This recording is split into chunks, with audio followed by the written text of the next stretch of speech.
مين قالك عشان تعمليها لازم تخلصي الزيت عليها؟ النهاردة بكوباية زيت واحدة بس عملت أكتر من 7 كيلو من المسقعة. لا دي مسقعة مصري على أصولها، بس بقى توفير التوفير. انسي انك تقليها بالزيت تاني. ايه يعني بعد كده في الكيس هتحطيها وهتاكلي احلى شوية مسقعة.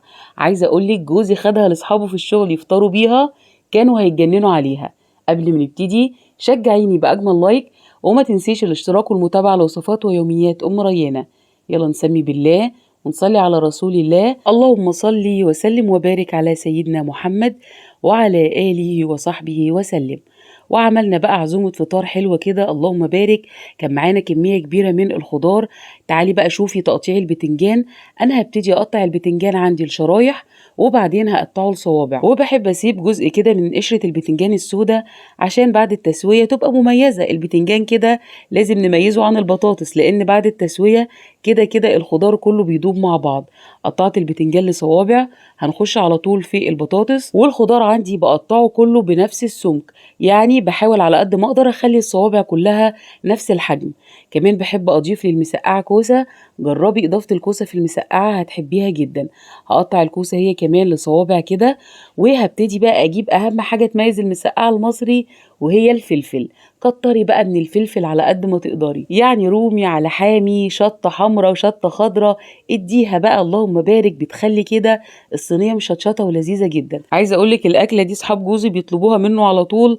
مره خد لهم في الشغل كده عدس بالفريك، كل شويه يقولوا له ها الفطار فين، عايزين فطار. فحب النهارده بقى يعمل لهم صينيه مسقعه، واللهم بارك بالف هنا وشفا. عجبت الجميع. تعالي بقى اقولك ازاي تعملي المسقعه وتبقى خفيفه ولذيذه. انا هعمل للخضار ده صوص، وهيكون عباره عن كوبايه من الزيت، معلقه كبيره من الكزبره الناشفه، معلقه من البابريكا، معلقه ونص كمون، وهحط كده معلقتين من الملح. حسب طبعا كميه الخضار اللي انت هتحطيها هتحطي التوابل دي، توابل بسيطه جدا، وهنقلبها كويس مع الزيت. ومش هننسى كده معلقه صغيره من التوم المهروس. تشريبه بسيطه ولذيذه جدا، احسن من بهدله القلي. عارف عشان كنت اقلي كل كميه الخضار دي انا كنت محتاجه على الاقل ازازه كامله من الزيت. فالطريقه دي حلوه جدا. والمسقعه والله المشويه يا جماعه بتبقى خطيره. والنهارده هنحطها في الكيس الحراري، هتتشوي وفي نفس الوقت هي واخده كميه من الزيت، يعني هتحس بطعم المسقعه الاصلي بس من غير ما تخسري كميه كبيره من الزيت. هقلب بقى كويس كده. بصي انا جبت الطبق الكبير اللي بعجن فيه العجين عشان ياخد كل كميه الخضار دي، وقلبته كويس مع الصوص اللذيذ اللي انا حضرته. عايزه اقولك معلقه التوم كده كانت مخليه ريحه الخضار خطير. جبت بقى الكيس الحراري، وطبعا الكيس الحراري ليها احجام كتيره. انا كان عندي كيسين كده من الحجم الجامبو الكبير. اللهم بارك الخضار خد الكيسين. انا ما حبيتش كده احط الخضار كله فوق بعضه في كيس واحد عشان ما يعجنش معايا، انا في نفس الوقت عايزاها تتشوي، فقسمتهم على كيسين. وطبعا الكياس الحراريه دي من ارخص ما يمكن، يعني عشان محدش يفتكرها انها غاليه وتقولي هتوفري في الزيت وهتستخدمي اكياس. لا الكياس الحراريه دي رخيصه خالص، وفعلا بتوفر لي في حاجات كتير، مش في الزيت بس، كمان بتختصر لي مده التسويه جدا. يلا بقى كده هنقفل الكيس كويس بالربطه بتاعته، وهبتدي افرد الخضار بالشكل ده. في ناس كتير كتبت لي قبل كده يا مريانه الكيس الحراري بيلزق الحاجه معانا وبيحروقها. هقولك يبقى ده نوعه مش كويس. اديله رشه من الدقيق قبل ما تفردي فيه الحاجه اللي انت عايزه تشويها وتسويها، سواء بقى لحوم، فراخ، خضار، اي حاجه، اديله رشه من الدقيق. بس النوع اللي انا بستخدمه ده انا بثق فيه وما بيلزقليش اي حاجه. بصي بقى جبت الصواني، فردت فيها الخضار، وهدخلها الفرن على اعلى درجه حراره، على درجه حراره 200 في الشبكه اللي في النص. وزي ما انت شايفه كده انا فتحت في الكيس فتحات طبعا لانه بيتنفخ لما بيخش الفرن، فلازم تعملي له كام فتحه. يلا بقى ندخل الخضار يستوي كده ويتشوي لغايه ما نحضر مع بعض اجمل صوص للمسقعه. بصي انا طريقتي في صوص المسقعه مختلفه شويه. بحب كده اخلط الطماطم المهروسه مع الطماطم الصحيحه، وهوريكي ازاي. ابتديت كده واقطع حوالي نص كيلو من الطماطم لقطع صغيره، وسايباها بالميه بتاعتها. بصي الطريقه دي ان شاء الله هتعجبك جدا وهتعتمديها في المسقعه. جبت بقى الحله بتاعتي، وطبعا المسقعه بتتعمل بزيت مش بسمن خالص، وهنزل على طول كده بمعلقه كبيره من التوم المهروس. طبعا المسقعه المصريه بالطشه لا يعلى عليها، تشمي اجمل الروايح وانتي بتعمليها. على طول كده هنزل بمعلقه من الكزبره، معلقة من الكمون. بحب أدي كده التوابل تشويحة حلوة مع التومة عشان أشم ريحتها وتاخدي أجمل صوص. أول على طول ما التومة تصفر ما تغمقيهاش عشان ما تمررش في الصوص. هطشها بقى على طول بمعلقتين كبار من الخل.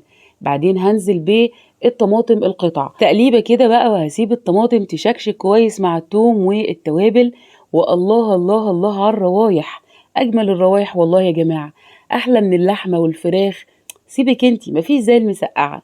هننزل بقى على طول بالطماطم. انا كان عندي طماطم مفرزناها في الفريزر، تقدري تستخدمي طماطم فريش طبعا، تضربيها في الخلاط وتصفيها وتحطيها برضو في صوص المسقعة. تعالي بقى كده نحط عليها معلقة من السكر، وهبتدي احط معلقة من الكمون والكزبرة تاني وانا بقفل على الصوص. يبقى حطيت كمون وكزبرة في الاول مع التوم وفي الاخر. هظبط بقى الملح بتاع الصوص، وانا ما بحبش احط حاجة خالص خالص في صوص المسقعة ازيد من كده، يعني كمون، كزبرة، حطيت معلقة من البابريكا كده تحمر لي الطماطم، واخيرا اضفت بس كده معلقة من مرقة الخضار الفورية، ودي اختيارية بس هي مع معلقة السكر بيدوني طعم روعة للصوص. زودت بس كده شوية مية عشان تتسبك معايا، لان اصلا انا حاطة طماطم مسبكة، والصوص طبعا بتاع المسقعة بيبقى وسط، لا هو تقيل ولا هو خفيف. تعالي بقى نفتح كده الكيس الحراري ونشوف الخضار بتاعنا. اللهم بارك، ريحته اصلا في الفرن كانت تحفة. احنا اصلا عاملين له خلطة حلوة قوي، وريحة التومة كانت حلوة فيه. بصي بقى، هنزل كل الخضار بالصوص اللي نزل منه، وهجيب بقى الصلصة اللي انا عملتها انزل فوق الوش على طول. طبعا الخضار ما بياخدش وقت كتير في الفرن، يا دوب كده نص ساعة بالظبط ويكون جاهز معاكي. اكتبي لي بقى في التعليقات، هتجربي المسقعة المشوية ولا لأ، وايه رأيك في الطريقة دي. تعالي بقى ننزل بالصوص. بحب احط بقى كمية حلوة كده، وقطع الطماطم تبقى باينة في الصوص زي ما اتفقنا. هبتدي ادخلها تاني الفرن تقعد نص ساعة تانية. ما لازم طبعا الخضار كده يتشرب من طعم الصوص ويقصر معاه، وتاخدي احلى صينية مسقعة. هو في احلى من مسقعة الفرن يا جماعة؟ اللهم بارك، خطيرة، تحفة وهي سخنة، تحفة وهي باردة، لما بتبرد كمان بتحلو اكتر، وبتشرب من صوص الطماطم، خطيرة. ومش معنى ان احنا قللنا الزيت وقللنا القلي ان المسقعة هيتأثر طعمها او مش هتحس بطعم مسقعة حلو. والله يا جماعة تحفة تحفة. وبرضو احنا حاطين زيت بس حاطين باعتدال، مش اكتر من كوباية. شايفين الجمال؟ اللهم بارك. ام ريانة بقى تستاهل منك اجمل لايك ولا لأ؟ بحبكم في الله حبايبي واخواتي. تعليقاتكم الإيجابية بتشجعني كتير. ما تنسيش الاشتراك في القناة وتفعيل جرس الإشعارات. كمان هسيبلك لينك صفحة الفيسبوك في صندوق الوصف عشان يوصلك مني كل وصفة جديدة بنزلها. حبايب قلبي، أستودعكم الله. كان معاكي شيماء محمد، والسلام عليكم ورحمة الله وبركاته.